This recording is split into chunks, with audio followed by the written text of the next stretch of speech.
Hey guys, what's up? It's TechTalkNoah here, and today we're going to be talking about the pros and cons of the Microsoft Surface Pro 3.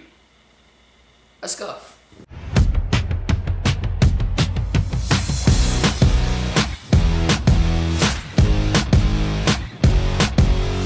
So the Surface Pro 3 is Microsoft's newest tablet that could replace your laptop.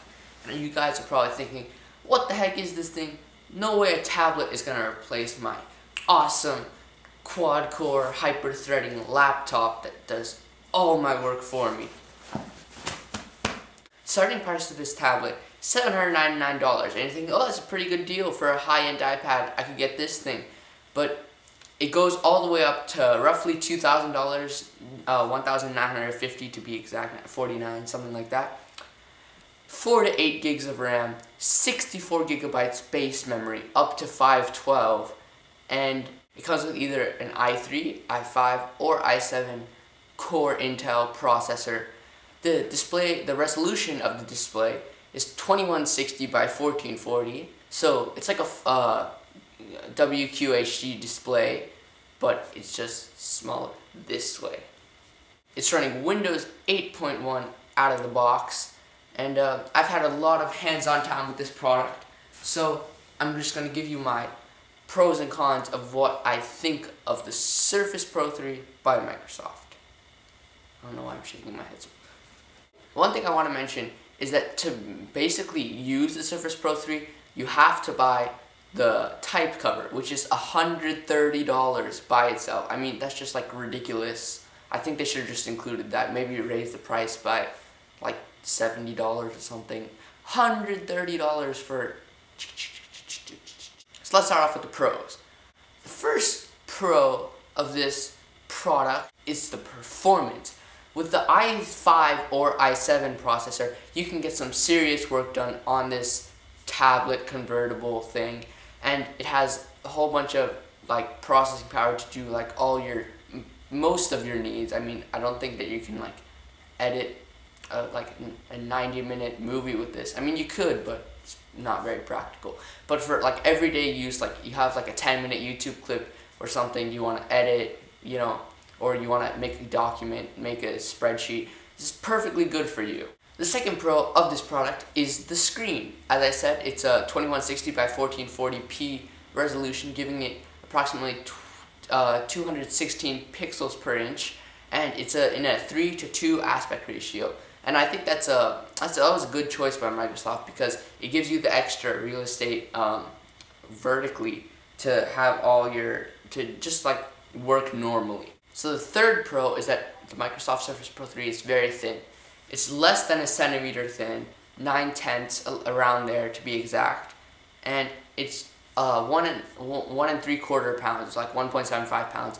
So this thing is like really light. You won't even notice it in your bag, and it's so thin that you could have like winter blankets and you have room for it. The fourth pro I have about this product is the kickstand. So the kickstand is a major improvement from the last time. The Surface Pro 2 only had a 2-position kickstand. This one goes anywhere from 22 degrees all the way out to 100, and it's just a solid build quality. I'm sure you guys have seen unboxings and reviews of this, and they'll all say that it's sturdy and you don't feel like it's gonna like break or anything.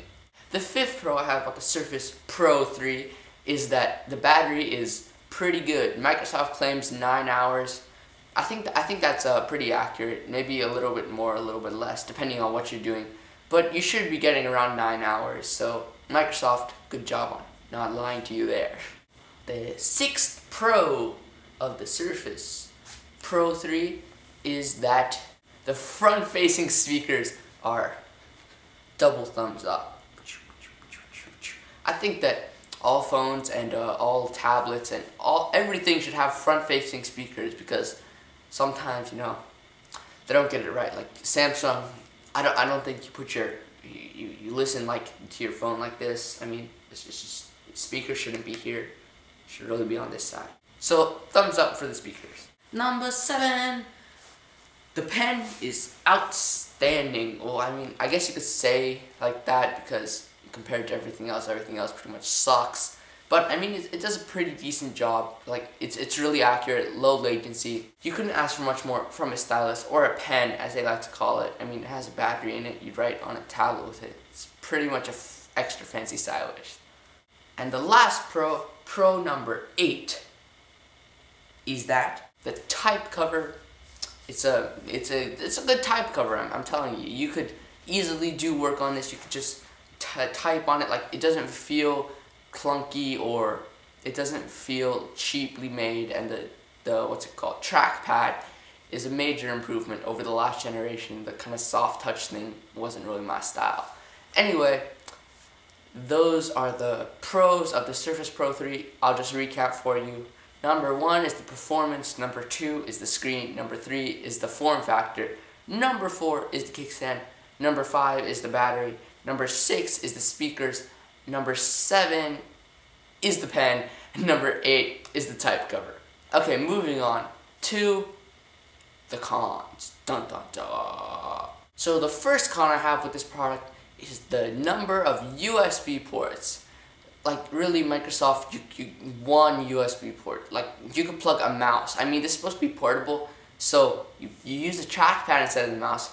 Oh look, I have to charge my Windows phone, because that's what Windows people have. Pretty sure most of these people will be Android, but you plug in your phone and it's charging, and whoops, I can't take off those pictures from the USB drive because Microsoft didn't add any more USB ports. Con number 2, the awkwardness of this product. What I'm talking about is when you put it on your lap. If you guys can see that. When you put the kickstand, and it's just not balanced like a laptop. It feels like it's gonna fall over, it might slip. It just makes you nervous. I mean, it's a durable product for sure, but you know, you can't replace a laptop with a lap stand. Ooh. So number 3 of the cons is the hand interference. Now, I know Microsoft claims that when you're writing on the tablet, oh, no hand interference, you won't have random marks. That is true, but the hand interference I found is that I like to rest my whole hand when I write. So the hand interference I found was that it would like randomly zoom in or like pan the picture, and yeah, I mean it's pretty good for a writing experience. But if I wrote with my hand like this, like Chinese calligraphy, then I wouldn't have a problem. But I write like this with my hand all over the table, so it's a problem for me. I don't know about you. You guys should go try it out at your local Microsoft store. Con number 4 is the pen attachment, or the lack of one, really. Because Microsoft, being the geniuses that they are like, ooh, we got this cool pen, does all these fancy features. How are we gonna keep it safe? I don't know. Let's put a magnet on the side of it. See what happens. It's not even like the magnet for the type cover is like a legitimately good magnet, and then they chose this like refrigerator magnet from like 20 years ago to stick this like expensive pen on. I mean, Microsoft, please calm yourself down and think rationally about the pen if you're gonna advertise it. Microsoft's solution to this problem of the lousy magnet was to use a sticker on the keyboard to hold the pen. I mean, personally, I like to make sure that my stickers are high quality, and by high quality I mean not stickers. So, yeah. Con number 5 is that this the Microsoft Surface Pro 3 is aimed a lot at Apple users. So I mean, they have a trade-in program where you get a whole bunch of credit if you trade in your MacBook Air, and it has all these commercials competing with the iPad saying it's so much better, and they really want you to switch from Apple. But like, one thing that I immediately noticed is that this is the like least intuitive software. Maybe it's just 'cause I'm not really a Windows 8 guy. I don't know too much about Windows 8. Like, I know how to basically use a lot of the stuff, and I'm good with Windows 7, but Windows 8, not my forte. I mean, this is like the least intuitive thing I've ever used. It took me literally like 20 minutes just to figure out how to like switch between the things, and open apps in the tablet form and the real form. Yeah, it's probably could have done better with the software there, Microsoft, but what are you gonna say? It's Windows. Con number 6. This is more of a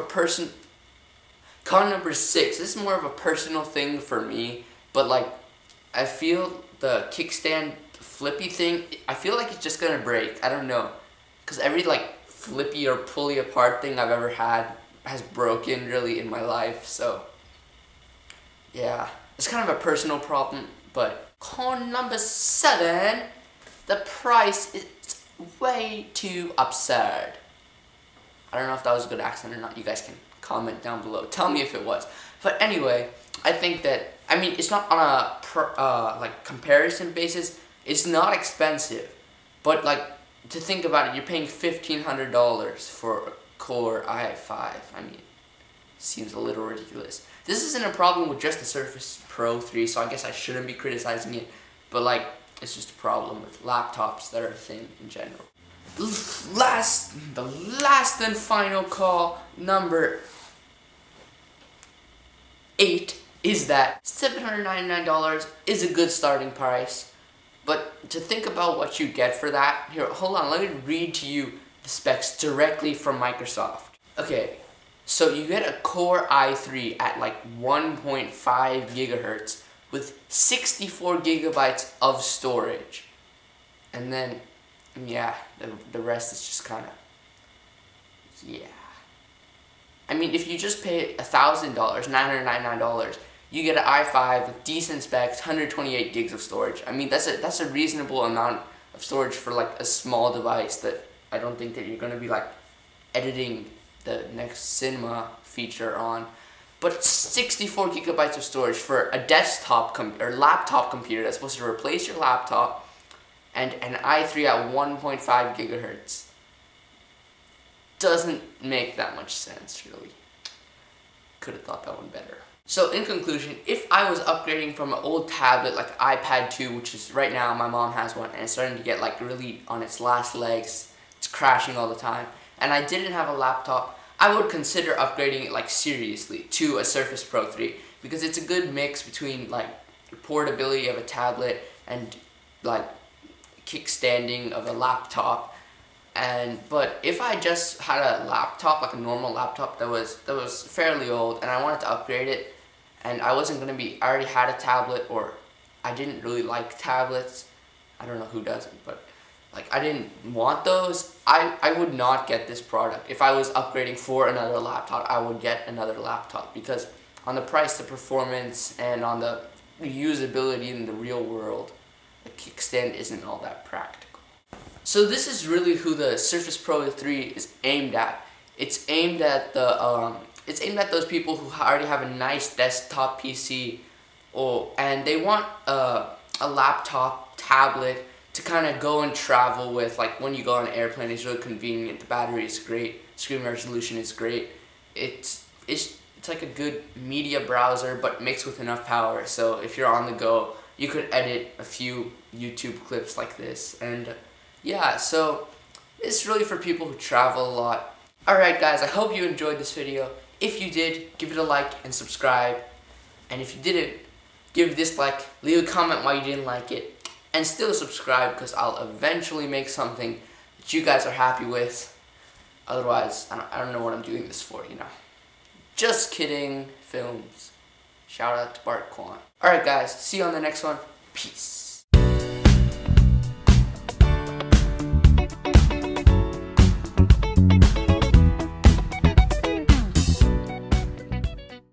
Get lost, sucker!